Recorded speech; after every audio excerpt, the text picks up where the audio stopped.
Pak Surya Paloh kan bilang ada kode-kodenya. Jadi ya kodenya kan harus kita tangkap dulu. Kode ini untuk apa? Untuk kepentingan bangsa dan negara, untuk kode elektoral, untuk kode capres-cawapres. Kan Nasdem sudah punya capres. Dan ini capresnya berbeda dengan PD Perjuangan, karena pidato Ibu Mega kan capres PD Perjuangan dari kader. Capres yang berprestasi, capres yang pintar berpoles diri, kan beda. Nah, kode-kodenya ini kami tangkap dulu. Mungkin lebih tepatnya nanti dari teman-teman ya yang menerjemahkan. Intinya Bapak Ketua Umum dan pimpinan mengarahkan supaya nama-nama yang memang dikonsumsi oleh publik selama ini itu bisa dimunculkan ya, di dalam film itu, termasuk juga karena Perindo adalah partai politik yang aktif juga menyuarakan gagasannya, itu juga memasukkan tokohnya katakan begitu di dalam politik nasional. Saya pikir itu semua sehat ya, karena itu nanti kan akan mudah-mudahan akan mengattract keterlibatan publik sehingga lebih berwarna-warni lah proses demokrasi kita. Prosesnya hampir semua ya sudah masuk. Dan juga Pak Prabowo dari KIR. Sebenarnya belakangan Perindo lagi kelihatan dekat sama calon koalisi besar dengan KIR dan Pak KIR. Kalau sampai pada akhirnya yang mengharapkan polling itu ternyata sedikit aneh sebenarnya. Perindo. Ya polling itu kan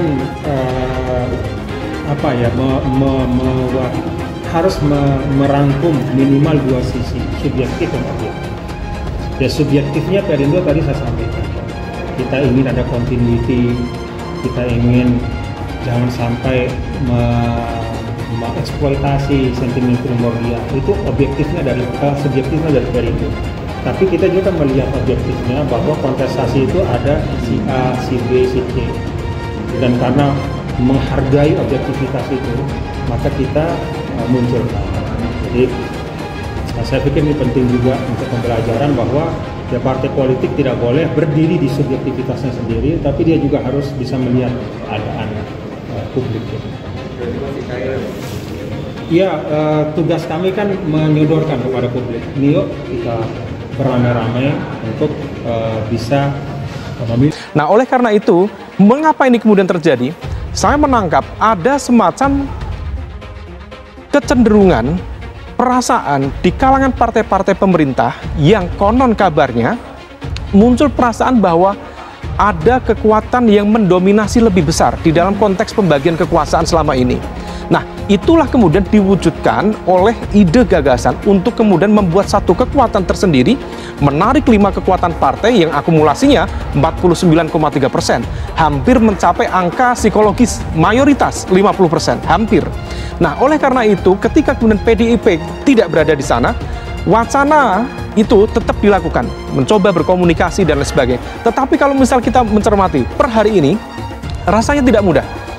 Dari koalisi 5 partai sendiri, koalisi besar menghendaki capres berada di tangan mereka. Tetapi sepertinya langkah ini dilakukan untuk apa? Untuk mengepung. Jadi ini adalah strategi pengepungan terhadap PDIP agar PDIP mau menerima dan juga mau menyerahkan golden ticketnya kepada partai-partai yang menarik. Nasdem, PDIP partai besar tapi kelakuan kekanak-kanakan. Dikutip dari riaunews.com Jakarta, Partai Nasdem tak terima disebut bermuka dua oleh kader Partai Demokrasi Indonesia Perjuangan PDIP, Gilbert Simanjuntak.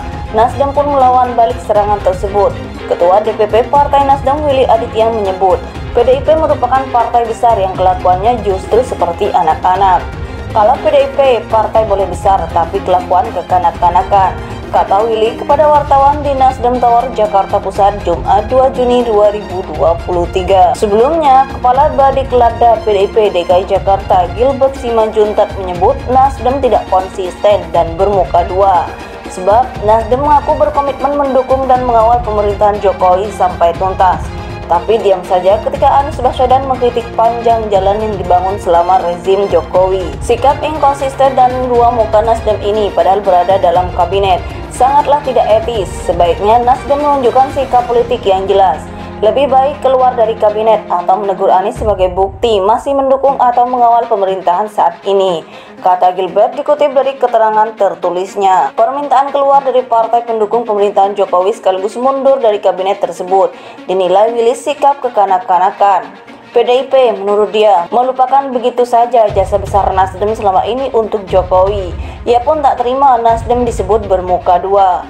Apa yang bermuka dua? PDIP kacang lupa pada kulitnya. Yang menjadi modalitas Jokowi di periode pertama Jokowi JK dan periode kedua Jokowi Ma'ruf Amin itu adalah PDIP dan Nasdem, kata Willy dengan nada suara meninggi dan muka memerah. Jokowi lahir dari gedung ini, Jokowi adalah Nasdem. Ibaratnya ibunya PDIP, bapaknya Nasdem, kata Willy menambahkan.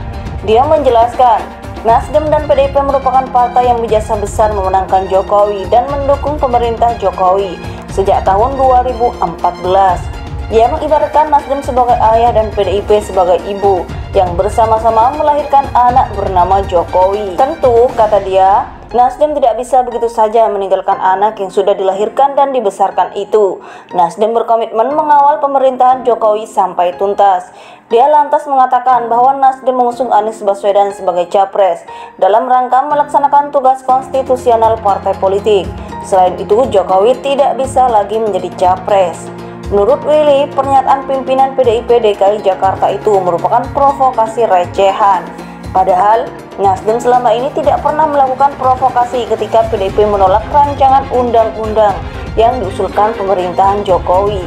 Kami tidak bilang kenapa PDIP tidak keluar dari kubu pemerintah.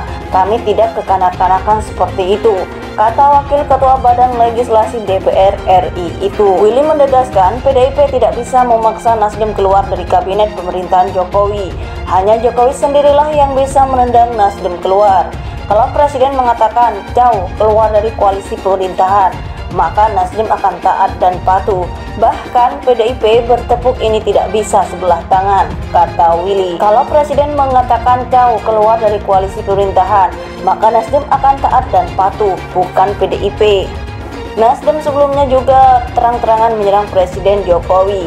Ketua DPP Partai Nasdem Sugeng Suparwoto mengatakan, banyak suara kekhawatiran usai Presiden Jokowi yang mengaku cawe-cawe atau ikut campur. Jangan sampai kekhawatiran banyak pihak itu benar dan memunculkan potensi penyalahgunaan kewenangan dari pimpinan negara tersebut. Tidak lantas abuse of power. Nah, catat itu. Mudah-mudahan cawe-cawe yang dimaksud bukan abuse of power. Kalau itu terjadi, mundur kita, setback, ujar Sugeng di kantor Sekretariat Perubahan Jakarta. Partai Nasdem yang saat ini masih tergabung dalam koalisi pemerintahan Jokowi mengklaim masih berpikir positif terkait cawe-cawe Jokowi. Sugeng berharap ikut campur Jokowi memang dalam rangka kepentingan bangsa, seperti pemulihan ekonomi dan terselenggaranya pemilu 2024 yang baik. Indonesia, lanjut Sugeng, harus mampu menghadirkan demokrasi yang benar-benar dilaksanakan secara substansial dan konstitusional, bukan semata-mata demokrasi prosedural yang hanya menekankan pada mekanismenya saja.